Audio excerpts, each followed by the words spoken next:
انا اتمنى فوز الاتحاد من اجل الاستاذ منصور البلوي صراحه يعني. قالت المدرب الهلالي البارح انه وصلنا الخبر بعد نص ساعه بعدما اقفلت البرامج الرياضيه ونشرناه في الحال.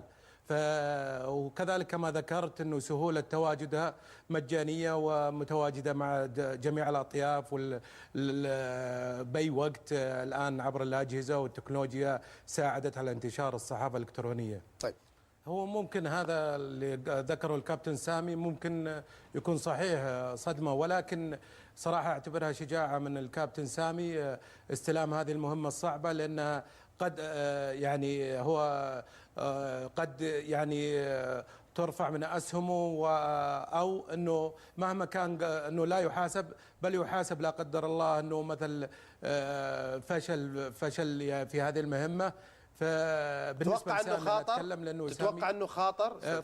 طبعا خاطر اللاعب سامي يعني الكابتن سامي يعني له تاريخ، ما ودنا يعني انه في هاللحظات او كذا يخدش تاريخ هذه المباراه من اجل سامي فقط، ولا لا تعنيني المباراه يعني لا من قريب ولا من بعيد من يتاهل كما هي الوحدة والأهلي لا تعنيني إلا أنه الأهلي من أجل صديق عزيز الأستاذ علي بخشان عضو شرف الأهلي. ذكرني أستاذ فهد، أبو إيش أنت فهد؟ عفوا أبو فيصل. أبو فيصل أبو فيصل يا أبو بدر. أبو فيصل نعم.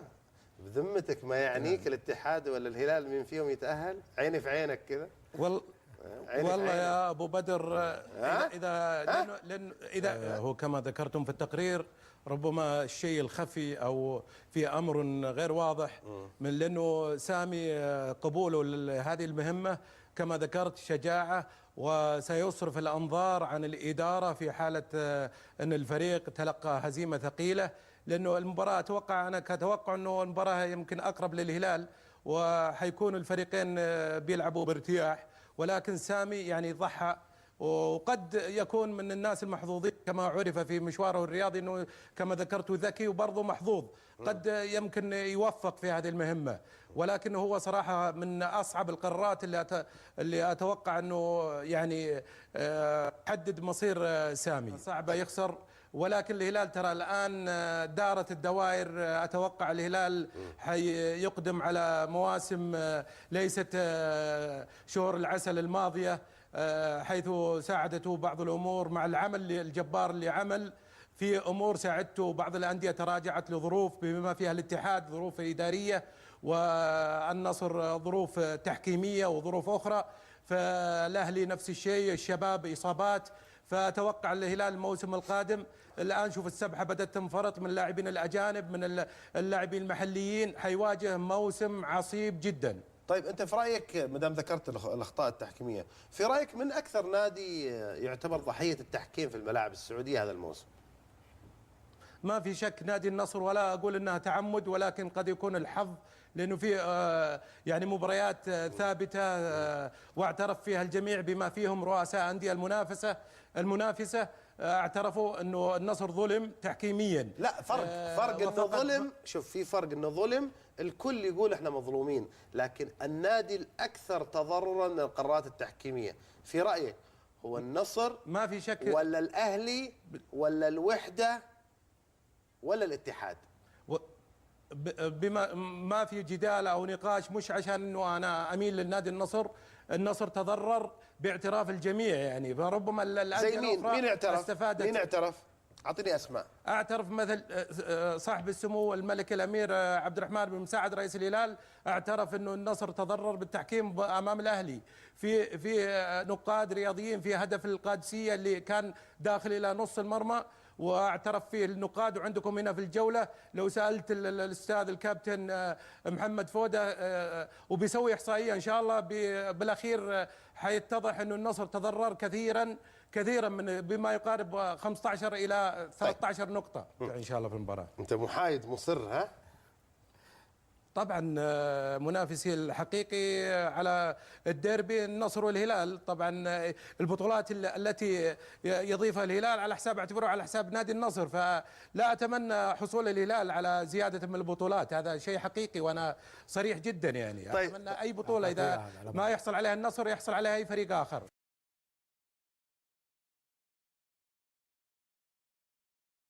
في موضوع يا ابو بدر، موضوع الكابتن صالح النعيمه، صرح وانتقد وكان تصريح يعني قوي جدا.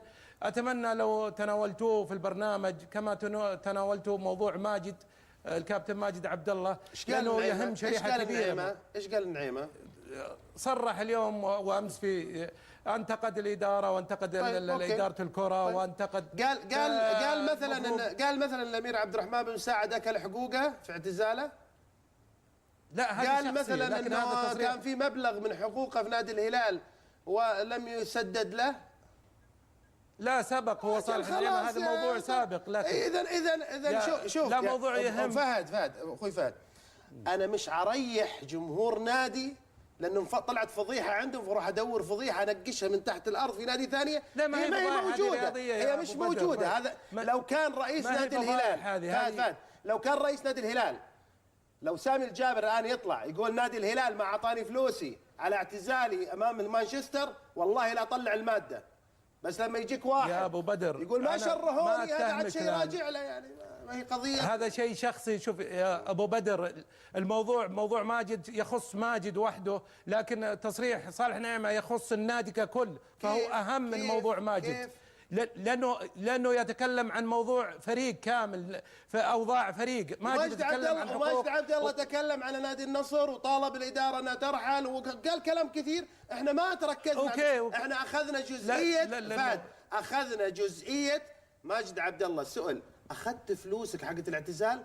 الناس تفاجأت. بس هذه المعلومه فهد، الموضوع ما يترقع، لا تحاول نرقع ونسوي قضيه وندور ولد الجيران سقط.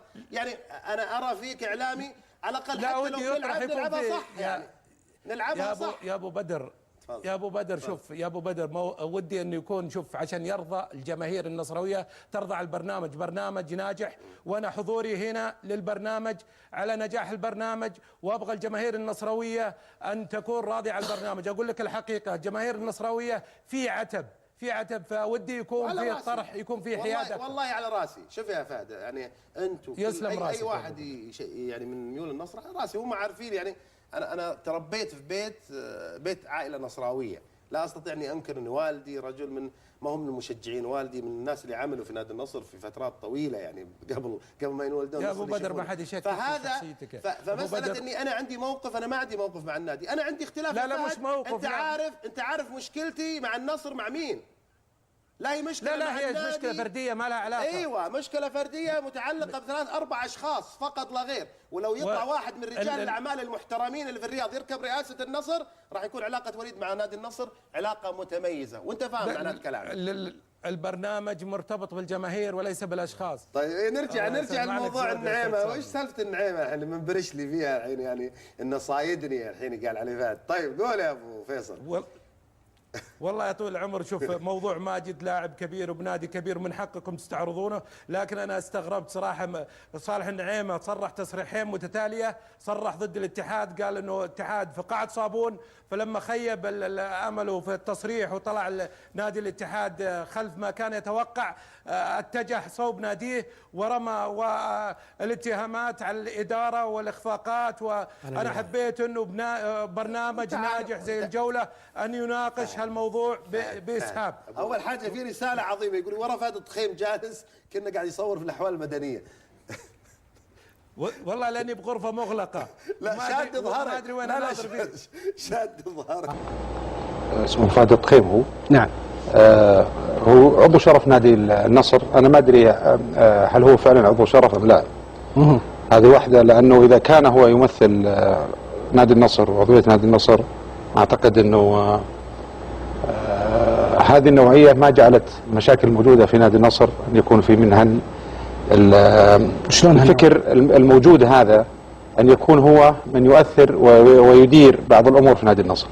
فهد الطخيم اولا، انا اذا كان في هذه النوعيه موجوده، انا لو كانت هذه النوعيه موجوده لدي في نادي الهلال لن يكون لها اثر في نادي الهلال اطلاقا، لاننا نريد ان نرتقي. انت تطالب النصراويين الان انهم يستغنوا عن فهد الطخيم؟ والله لا انا ان شاء الله يبقى هذا مثل هذا، ان شاء الله يبقى في نادي النصر، لانه انا اعتقد انه يضعف من النصر. يعني والله انا اعتقد انه، متاكد ان النصراويين اللي انا اعرفهم والقياده في نادي النصر إيه؟ لا اعتقد انها تحبذ ان يكون عندها شخص هذا اسمح لي، هذا عضو الشرف هذا ممكن يضعف في النصر؟ انا اعتقد انه بهذا الفكر نعم. طيب وانت تبغى يقعد عشان يضعف نادي النصر؟ والله خليه يبقى اذا كانوا هم يبغونه، هو هذا شانهم. على فكره هذا يعني الاعلام الرياضي اعلام نزيه دائما ويقدم اراء يعني مفيد للاعلاميين مكانهم مسارح الكوميديه وليس مكانهم استديوهات التحليليه. اظن بعض الاعلاميين مكانهم مسارح الكوميديه وليس مكانهم استديوهات التحليليه.